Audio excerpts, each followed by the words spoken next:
नमस्ते मेरे छात्रों। कक्षा 9वीं, विषय हिंदी, लोक भारती, ए सखी, पूरक पठन, मुकरिया, अमीर खुसरो की यह मुकरिया आज हम देखने वाले हैं। इससे पहले हम रचयिता का परिचय हम देखेंगे। जन्म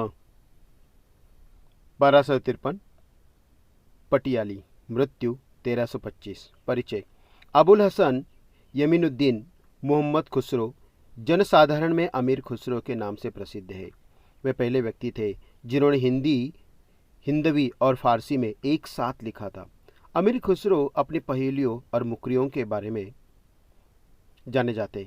प्रमुख कृतियाँ: तुहफा, तुस सिगर, वस्तुल, हयात, गुर्रातुल, कमा नेहालतून, कमाल, दोहे, घरेलू नुस्खे, कह मुकरिया, दुसुखने, ढकोसले, अनमेलिया, उलटबासिया आदि। तो देखते हैं हम मुकरिया। रात समय वह मेरे आवे, भोर भये वह घर उठ जावे। यह अचरज है सबसे न्यारा, ए सखी साजन ना सखी साजन। वह आवे तब शादी होए, उस दिन दूजा और न कोय। मीठ लगे वाके बोल, ए सखी साजन ना सखी ढोल। यहाँ पर नायिका अपनी सखी से कहती है कि रात के समय वो मेरे पास आता है और तड़के उठकर अपने घर चला जाता है। यह सबसे अलग ढंग का आश्चर्य है। उसकी सखी पूछती है कि क्या वो साजन है, यानी उसका पति है। तो नायिका जवाब देती है, नहीं सखी, वह तो तारा है। नायिका कहती है कि उसके आने पर शादी होती है। उस दिन किसी अन्य की कोई पूछ नहीं होती। उसके स्वर बहुत मीठे लगते हैं। नायिका की सखी उससे पूछती है कि क्या वो साजन है। तो उस पर नायिका बड़ी चतुराई से जवाब देती है कि नहीं सखी, वह तो ढोल है। जब मांगू तब जल भरी लावे, मेरे मन की तपन बुझावे। मन का भारी तन का छोटा, ए सखी साजन ना सखी साजन। नायिका कहती है कि जब मैं उसे मांगती हूँ तो वो पानी भर लाता है। वह मेरे मन की गर्मी बुझा देता है। उसका दिल बहुत बड़ा है पर उसका शरीर बहुत छोटा है। उसकी सखी पूछती है, सखी क्या वे साजन है। नहीं, नायिका जवाब देती है कि वह तो एक लोटा है जिससे हम पानी पी सकते हैं। बेर बेर सोवत ही जगावे, ना जगू तो काटे खावे। व्याकुल हुई हक्की बक्की, ए सखी साजन ना सखी मक्खी। यहाँ पर नायिका कहती है कि वो बार बार मुझे सोते समय जगा देता है। यदि मैं नहीं जागती तो वह मुझे काटता है। इसमें मैं विकल और आश्चर्यचकित हूँ।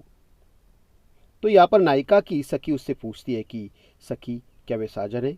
नायिका कहती है, जवाब देती है, नहीं सखी, साजन नहीं, वह तो मक्खी है, मक्खी। इसी तरह से नायिका अपनी सहेली को बड़ी चतुराई से जवाब देती रहती है और नायिका को फंसाने का प्रयास करती है सखी, लेकिन नायिका की चतुराई से जवाब देने पर वह फंस जाती है और नायिका की चतुराई सामने आ जाती है। अति सुरंग है रंग रंगीलो, है गुणवंत बहुत चटकीलो। राम बचन बिन कभी न सोता, क्यों सखी साजन ना सखी तोता। यहाँ पर नायिका कहती है कि उसका रंग बहुत सुंदर है। सुंदर यानी वह रंग रंगीला है, रंगों से भरा हुआ है और वह बहुत गुनी भी है। वो गुनी और गाढ़े चमकदार रंग वाला है। अभी ऐसे सवाल से सखी नायिका को फंसाने का बड़ा प्रयास करती है, उलझन में डालती है। उन उलझनों से बाहर नायिका नहीं निकले, यही वो चाहती है, लेकिन नायिका चतुराई से उसका जवाब भी देती रहती है कि वो चमकदार रंग वाला कौन है। वह बिना राम राम कहे कभी नहीं सोता। उसकी सखी पूछती है कि सखी क्या वे साजन है। तो यहाँ पर नायिका सुनकर जवाब देती है, नहीं सखी, साजन नहीं, वह एक तो तोता है। वह तोता बिना राम राम कहे कभी नहीं सोता। उसी तरह से उन्होंने जवाब दिया। अर्ध निशा व आयो भौन, सुंदरता बरने कवि कौन, निरखत ही मन भायो आनंद, क्यों सखी साजन ना सके चंद। यहाँ पर नायिका कहती है कि वह मेरे घर में आधी रात को आया, वह इतना सुंदर है कि उसकी सुंदरता का वर्णन कोई कभी भी नहीं कर सका। उसे देखते ही मेरा हृदय आनंद से भर उठता है। उसकी सखी पूछती है, क्या सखी वे साजन है? नहीं। वो जवाब देती है, नहीं सखी, वो साजन नहीं, चंद्रमा है।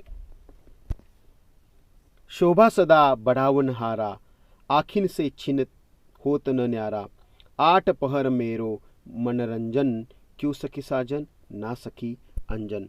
यहाँ पर नायिका कहती है कि शोभा में हमेशा वृद्धि होती है, वह आंखों से एक क्षण के लिए भी दूर नहीं होता, वो आठों पहर मेरे मन को प्रसन्न रखता है।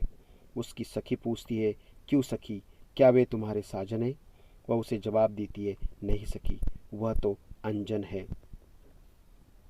जीवन सब जग जासो कहे, वा बिनु नेक न धीर रहे, हरे छिनक में हिय की पीर, क्यों सखी साजन ना सखी नीर। नायिका कहती है कि सब लोग कहते हैं कि ये जीवन उसी के कारण है, उसके बिना किसी को जरा भी धीरज नहीं रहता, वह क्षण भर में मेरे हृदय का कष्ट दूर कर देता है। उसकी सखी पूछती है, क्यों सखी, क्या वे साजन है? वह जवाब देती है, नहीं सखी, वो साजन नहीं, वह तो पानी है। आखिर में बिन आए सभी सूख भूले, आए ते अंग अंग सब फूले, सीरा भई लगावन छाती, क्यों सखी साजन ना सकी पाती। यहाँ पर नायिका कहती है कि जब वो नहीं आता तो कोई सुख अच्छा नहीं लगता, सभी सुख भूल जाते हैं। जब वो आ जाता है तो शरीर के सभी अंग पुलकित हो उठते हैं। उसे छाती से लगाने पर हृदय शीतल हो जाता है। उसकी सखी उससे पूछती है, क्यों सखी, क्या वे साजन है? नहीं। नायिका जवाब देती है, नहीं सखी, वह तो पत्र है। पत्र आने पर अंग पुलकित हो जाता है। पत्र आने पर हम सुख का अनुभव करते हैं, पढ़ते हैं, हमारे मन में एक जिज्ञासा पैदा होती है कि उसमें क्या लिखा है, तो वह होता है पत्र। इसी तरह से यह मुक्रिया यहाँ पर खत्म होती है। धन्यवाद।